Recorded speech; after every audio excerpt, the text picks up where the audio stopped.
നിലമ്പൂർ നഗരസഭ പൊതുമരാമത്ത് ഫണ്ട് ചിലവഴിക്കാതെ നഷ്ടപ്പെടുത്തിയതിനെതിരെ രൂക്ഷ വിമർശനവുമായി ഭരണപക്ഷ കൌൺസിലർ രംഗത്ത്. ഫണ്ടിൽ ചിലവഴിച്ചത് 22% മാത്രമെന്നും ജനതാദൾ എസ് അംഗം കൂടിയായ കൌൺസിലർ ഇസ്മായിൽ എരഞ്ഞിക്കൽ പറഞ്ഞു. നിലമ്പൂർ മുനിസിപ്പാലിറ്റി 4 വർഷമായി പുതിയ ഭരണസമിതി വന്നിട്ട് വികസനങ്ങള് അതുപോലെ തന്നെ അവാർഡുകളൊക്കെ ഇങ്ങനെ പ്രഖ്യാപിക്കല്ലാതെ അടിയന്തരമായി ചെയ്യേണ്ട പൊതുമരാമത്ത് വകുപ്പിലെ റോഡുകളും റീടാർ ചെയ്യേണ്ടതും കോൺക്രീറ്റ് ചെയ്യേണ്ടതുമായ അടിയന്തര കാര്യങ്ങൾക്ക് 2023-24 സാമ്പത്തിക വർഷം 12.5 കോടിയാണ് നമ്മൾ ഫണ്ട് ഉണ്ടായിരുന്നത്. ഈ 12.5 കോടിയിൽ ആകെ ചെലവഴിച്ചത് 22% മാത്രമാണ്. അതുകൊണ്ട് തന്നെ 9 കോടി രൂപയോളം ലാപ്സായി കളഞ്ഞേക്കാണ് ഫണ്ട്.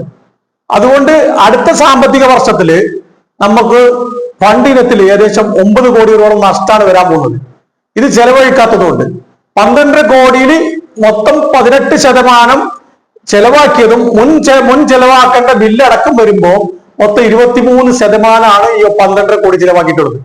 തികച്ചും ചെയർമാനും ഭരണസമിതിയും പരാജയമായ രീതിയിലാണ് മുന്നോട്ട് കൊണ്ടിരിക്കുന്നത്. ഇവർക്ക് കമ്മീഷൻ കിട്ടുന്ന പദ്ധതികൾക്ക് ഊന്നൽ നൽകുകയും ജനങ്ങൾക്ക് ഉപകാരപ്രദമായ കാര്യങ്ങൾ ഈ ടെൻഡർ കൂടെ ചെയ്യുന്ന കാര്യങ്ങൾ ചെയ്യാതെ കാര്യക്ഷമമായി പ്രവർത്തിക്കാത്ത രീതിയിലാണ് ഭരണസമിതി മുന്നോട്ട് കൊണ്ടുവരുന്നത്. നിലമ്പൂരിലെ ഗ്രാമീണ റോഡുകൾ തകർന്നു കിടക്കുമ്പോഴാണ് നഗരസഭയുടെ ഭാഗത്തു നിന്നും ഗുരുതര വീഴ്ചയുണ്ടായതെന്നും നാടിന്റെ വികസനമല്ല അഴിമതി മാത്രമാണ് ഭരണസമിതിക്ക് താല്പര്യമെന്നും അദ്ദേഹം പറഞ്ഞു.